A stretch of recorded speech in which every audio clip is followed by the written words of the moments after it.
अगर दोस्तों आपको जीवन में अगर थोड़ा सा भी समय मिलता है तो उस समय को निकाल कर और उसे संयोजित करके आप एक ट्रैक जरूर कर सकते हैं और उस ट्रैक में आप बहुत ही खूबसूरत बहुत ही शानदार नज़ारों का आनंद ले सकते हैं। तो आने वाला समय में 22 जुलाई से सावन माह का शुरुआत होने जा रहा है, यानी एक लंबा सा ट्रैक अगर करना चाहते हैं और इस ट्रैक को पूरी करने के लिए आपने सोचा है तो आज हम इस वीडियो में उसी से रिलेटेड इन्फॉर्मेशन देंगे कि कैसे इस ट्रैक को आप कंप्लीट कर सकते हैं। तो दोस्तों हम इस वीडियो में आपको बताने वाले हैं कि कैसे आप बोलबम का ट्रैक कर सकते हैं, कहां आप रुक सकते हैं और अगर बिहार से बाहर के हैं तो कैसे आप यहां पहुंच सकते हैं और कितने दूर पैदल चलना पड़ेगा, रास्ता में कैसे रुकना है, क्या बजट होगी, आप कितने कम से कम खर्चे में यहाँ का यात्रा कर सकते हैं। ये सारी इन्फॉर्मेशन इस वीडियो में हम देने वाले हैं क्योंकि ये वीडियो बहुत ही उपयोगी होने वाला है। और अगर फर्स्ट टाइम आ रहे हैं, फर्स्ट टाइम तैयारी कर रहे हैं तब तो ये वीडियो आपके लिए बहुत ही सफिशिएंट है।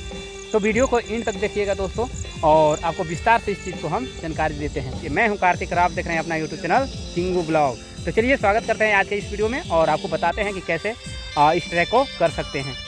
तो दोस्तों आपको बता दें कि अगर आप बिहार के बाहर से हैं, यानी किसी भी राज्य से हैं बिहार के बाहर, अपने देश के किसी भी मुख्य रेलवे स्टेशन से आप गया या पटना आ सकते हैं। गया या पटना आ जाइए, 2 स्टेशन है। यहाँ से आप सुल्तानगंज स्टेशन है, वहाँ के लिए आपको इजीली ट्रेन अवेलेबल हो जाएगा। और वैसे सावन माह में स्पेशल ट्रेन भी चलते हैं गया से भी पटना से भी उस मेले के लिए।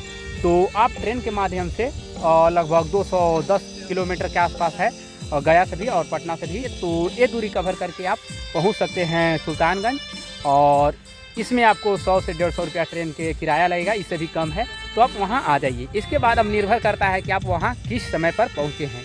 अगर आप रात 9-10 बजे पहुंचे हैं तो आप वहां स्टेशन पर कर सकते हैं। यात्री के रुकने के लिए व्यवस्था किया रहता है स्टेशन पर, पूरा स्टेशन पर आपको रुकने के लिए यात्री शेड बनाए रहते हैं, पंडाल लगाए रहते हैं, तो आप आसानी से वहाँ रुक सकते हैं। लेकिन अब आपके ऊपर डिपेंड करता है कि आप वहाँ रुकना चाहते हैं या फिर तुरंत जाकर गंगा घाट जाकर नहाना चाहते हैं और वहाँ से जल उठाना चाहते हैं। अगर आप तुरंत जाना चाहते हैं या फिर किसी समय जाना चाहते हैं ना, तो सुल्तानगंज रेलवे स्टेशन से गंगा घाट लगभग 1.5 किलोमीटर की दूरी पर है, जो पैदल ट्रैक है। वहाँ से आप पैदल गंगा घाट जाइएगा और वहाँ पर आप स्नान कीजिएगा। और अगर आप कांवर लेना चाहते हैं या फिर एक पीठू बम होता है, आपको पीठ पे जल लेना है, उसके लिए आप शॉपिंग स्टेशन पर भी कर सकते हैं। और रास्ते में यहाँ वहाँ पूरा 1.5 किलोमीटर का आपको दुकान मिल जाएगा, जहाँ अनेकों प्रकार के आप कांवर अनेकों प्रकार के सामानों का शॉपिंग कर सकते हैं। तो अब आ गए गंगा घाट। गंगा घाट आप स्नान कर लीजिए और वहाँ पे ब्राह्मण होते हैं, उनसे आप संकल्प करा लीजिए अपना जल, जो भी जल लेना है उस जल को अपने पीठ पे अरेंज कर लीजिए।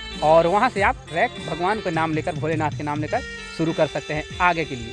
वहाँ से आपका ट्रैक सुल्तानगंज शहर होते हुए लगभग 105 से 110 किलोमीटर का ट्रैक करना पड़ेगा, जो आपको पैदल ट्रैक है।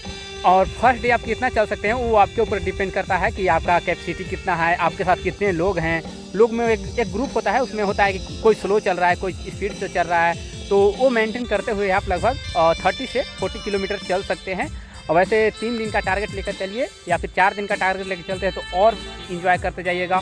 और रास्ते में आपको बहुत सारे अच्छे अच्छे नज़ारे दिखेंगे, आप सेल्फी ले सकते हैं, फ़ोटो खींचते आप और खाते पीते। रास्ते में आपको रुकने के लिए किसी भी तरह की कोई कठिनाइयाँ होने वाली नहीं है, क्योंकि पूरे रास्ते आपको लाइट लगा हुआ रहता है और बड़े बड़े दुकान लगाए रहते हैं।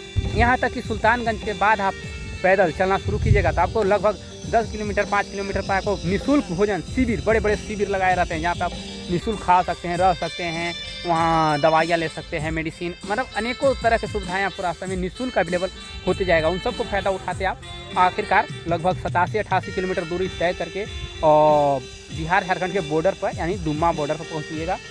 दुम्मा बॉर्डर से लगभग 10 से 15 किलोमीटर की ट्रैक है जो मंदिर तक है। वहाँ से आप झारखंड में इंटर कीजिएगा। झारखंड बॉर्डर क्रॉस करने के बाद आपको एंट्री लगेगा, वहाँ पे टिकट कटेगा और आपको पर्ची मिलेगा कि आप कितने नंबर के श्रद्धालु हैं। वहाँ के बाद आप देवघर में इंटर कर जाइएगा और देवघर में इंटर करने के बाद आप फाइनली जाइएगा शहर में, वहाँ जाइएगा शिव गंगा जाइएगा। वहाँ एक बहुत बड़ा तालाब है, तो वहाँ आप स्नान कीजिएगा।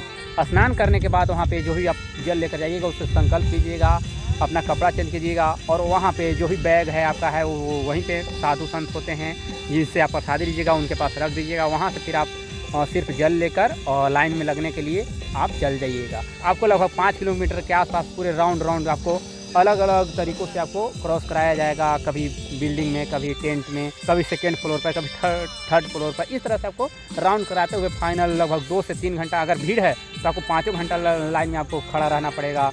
कम भीड़ है तो आप 2 से 3 घंटा में मंदिर तक पहुंच जाइएगा। इसके बाद फाइनल मंदिर में जाकर आप जल चढ़ाइए और वहाँ आपको जल चढ़ाकर आराम से रुकना नहीं है, बस जल ढारिए और निकलते रहिए, क्योंकि बहुत पुलिस वाले मारते भी हैं।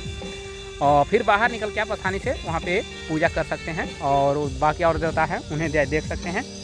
और ओवरऑल बजट की बताएं दोस्तों तो कितना खर्चा लग जाएगा यहाँ आने में, तो वो आपको अगर घर से ही इसका तैयारी घर से ही शुरू हो जाता है। घर पे आप इसका कपड़ा खरीद सकते हैं। तो कपड़ा में आपको जो भी भगवा कपड़ा होता है वो लेने में आपको मुश्किल से 500 से 700 रुपया में आपको अच्छा कपड़ा मिल जाएगा। यानी शर्ट पैंट जो भी गमछा होता है, टी शर्ट होता है, सारा कपड़ा लेकर आपको 500 से 700 रुपया में हो जाएगा। इसके बाद रास्ते में आपको खर्चा और पंडित जी को वहाँ जो संकल्प कराइएगा, कांवर लीजिएगा, पिट्ठू लीजिएगा, ये टोटल मिलाकर और रास्ते का खाना पीना मिलाकर यानी देवघर जाने तक आपको मुश्किल से 1000 से 1200 रुपया का खर्च आएगा। बहुत मतलब हार्डली खर्च कीजिएगा, खाइएगा, तब इतना बता रहे हैं। तो 12 5 1700 हो गया। बाकी पूजा पाठ करने के बाद आप वहाँ कितने का प्रसादी लेते हैं वो आप पे डिपेंड करता है। यानी 2000 से 2500 रुपया सफिशियंट है इस यात्रा को करने के लिए। बाकी इससे आप जितना भी खर्च कर सकते हो वो आपके ऊपर डिपेंड करता है। ओवरऑल आपको बताएं तो इस जर्नी में बहुत ही मज़ा आने वाला है दोस्तों, बहुत मज़ा आने वाला है, क्योंकि बहुत ही खूबसूरत ट्रैक है। इससे पहले मैंने 2 बार ट्रैक कर चुका हूँ, उसका वीडियो का लिंक डिस्क्रिप्शन में है और चैनल पर भी पड़ा हुआ है, तो आप वहाँ से जाकर देख सकते हैं। बहुत ही खूबसूरत रास्ता है और रास्तों में तो मतलब मज़ा आ जाएगा। तो आप अगर फर्स्ट टाइम आ रहे हैं तो ज़रूर आइए और प्लीज़ चैनल को सब्सक्राइब कीजिए, ऐसे वीडियो लाते रहेंगे। और इस बार मैं भी ट्रैक करूँगा तो उसका भी वीडियो आपको अवेलेबल कराएंगे। तो फिलहाल ये वीडियो कैसा लगा है कमेंट्स में बताइएगा। और चैनल पहली बार आए हैं तो चैनल को सब्सक्राइब कीजिए।